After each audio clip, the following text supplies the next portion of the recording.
This is about getting 2 new senators from a predominantly liberal city. Okay. Okay, or new state. Okay. What does it say? You can't have a state within a state. It says that. Well, DC is not within a state. DC is a totally separate entity. Okay. And so there's been argumentation that, well, they don't really have representation, therefore they violate the equal representation parts. And I don't remember how all that got resolved. But the point is that there have been other places. Puerto Rico's another one that some people want to make into a state. I think even Guam has come up from time to time as a potential state. Anyway, so that's how amendments happen. There are 2 that were explicitly prohibited by the Constitution. One was they couldn't make an amendment restricting the slave trade before the year 1808. Okay? And the reason they put this in there is they fully expected that there would be one restricting the slave trade. All right? And so this was another one of those things that got inserted as a compromise to get the southern states to buy in. Okay? The other one was depriving a state of equal representation in the Senate without that state's consent. Now, I don't know what the background is of that. I don't know why that was specifically called out. So, I don't have any background. All right, Article 6, somewhat important. One of the big concerns as the new government was being put together was what was going to happen to all the debt that the different states had accrued as a result of the war. And a lot of that debt was owed to foreign countries. And so one of the things that they wanted, because they wanted international recognition once they did this, right? They wanted international recognition. And so one of the things that they wanted to do is to allay the concerns of the foreign creditors. And so the federal government basically assumed all the debt of the individual states by this clause. Okay? And just note up here that in most cases, for example, when France underwent the revolution, they just repudiated all the debt. Said, oh, that was the king's debt. Sorry. Tough luck, you investors. It was a bad risk. Guy lost his head. Yeah. Okay. If the state's debt is the federal debt, what is to stop the states once they hit their limit of borrowing to say that the feds need to come in and bail them out? Well, you got to remember, this was not an ongoing thing. This was a one-time deal. Yeah, but everything in the legal system builds on itself. Well, you have to, again, the text matters. All debts contracted and engagements entered into before the adoption of this Constitution. Okay? Got to read the book. So. All right. Then the other one that gets debated is the whole issue of what does supreme law of the land mean? And some people have viewed treaties as a way to amend the U.S. Constitution without going through the amendment process. And there's been some debate. I was reading an article that said this idea that treaties will be the supreme law of the land really, again, had more to do with treaties that have been signed, i.e. the Treaty of Paris, for example, ending the Revolutionary War, that those treaties would continue to exist and be enforceable, if you will. There was not an intent that those treaties would in fact supersede or replace or be contrary or repugnant to the U.S. Constitution. But I'm sure that we're going to have the opportunity to have that litigated probably in our lifetime. I don't think we're going to have to wait very long even. Yeah. So, numerous UN treaties out there that are just ripe or pregnant with opportunity for people. There are federal and state officer oaths. Now, one of the things I actually didn't realize is that state officers must take an oath to support the U.S. Constitution. Okay? I guess I didn't know that. And then the last one is no religious test for federal office. And I thought, interestingly, I have some statements from the ratifying convention of North Carolina.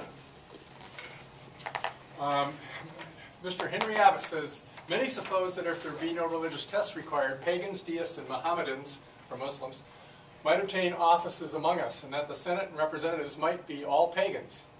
some are desirous to know how and by whom they are to swear when taking the oath of office, whether by Jupiter, Minerva, and then he went on to list a whole bunch of other Greek gods. Okay, and so that was his concern. And then James Iredell, unfortunately I didn't find a lot of history on Henry Abbott. He was a Baptist pastor, apparently. But Iredell we know a lot more about because he became the youngest Associate Justice of the Supreme Court appointed by George Washington in 1990.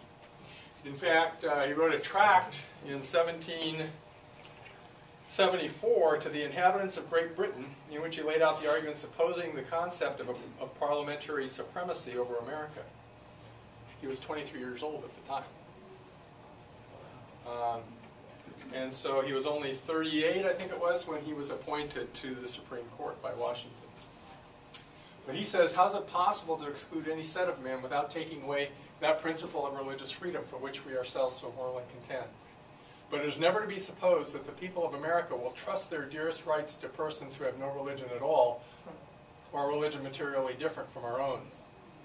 Has he not said that the gates of hell shall not prevail against it?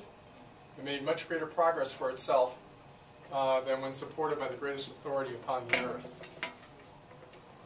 And so it's, you know, his perspective is a very interesting one, and it tells you something about the context in which these men lived. I mean, in other words, it was outside of his ability to conceive of the fact that we might choose people who would hold to another religion. Now, interestingly, Iredell lost the debate. North Carolina did not ratify until later, when the First Amendment was included, because the other concern that Abbott and others had was that there was no protection, that the federal government could in fact at some point in the future declare some religion to be the national religion. And of course in those days what they were most concerned about is that the papists might get in control. And therefore the federal government might then choose to declare Catholicism to be the religion of the land. And so North Carolina refused to ratify until that got fixed.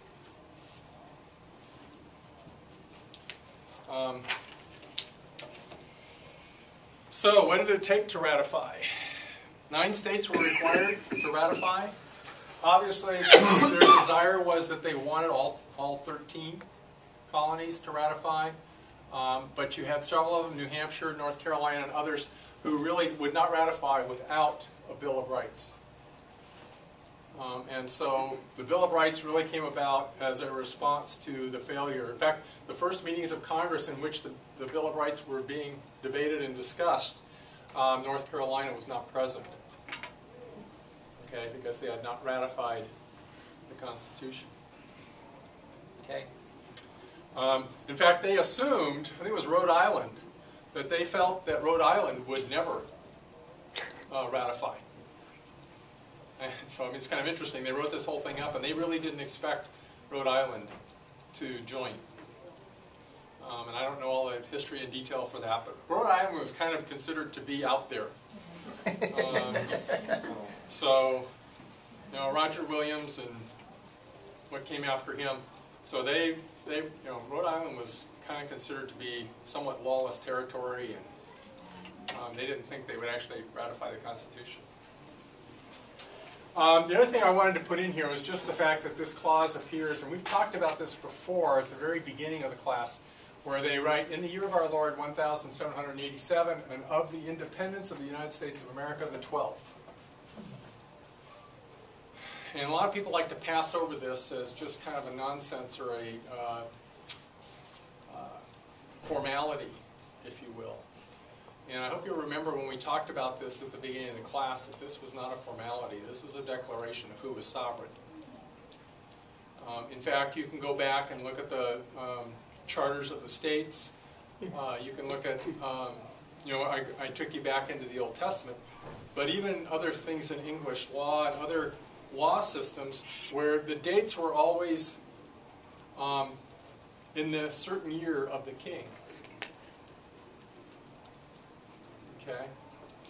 And even with the charters, the state charters, oftentimes they would say in the year, 1657 of our Lord, and in the year, I don't know who was king at that point, but they would also then include the year of the British king. And so it's important here that they say, and of the independence of the United States of America, the 12th. What they were saying is, we're not under King George anymore. Right? We are independent of that, and the only thing they had to date it from was independence, as well as, the birthday of Christ. Now, the other thing that I thought was interesting was, again, in Federalist 39, which is where Madison lays out and tries to respond to the Anti-Federalists, because the Anti-Federalists believed that what the Constitution was going to do was it was going to abolish the idea of federalism, and it was going to, in fact, create a unitary nation.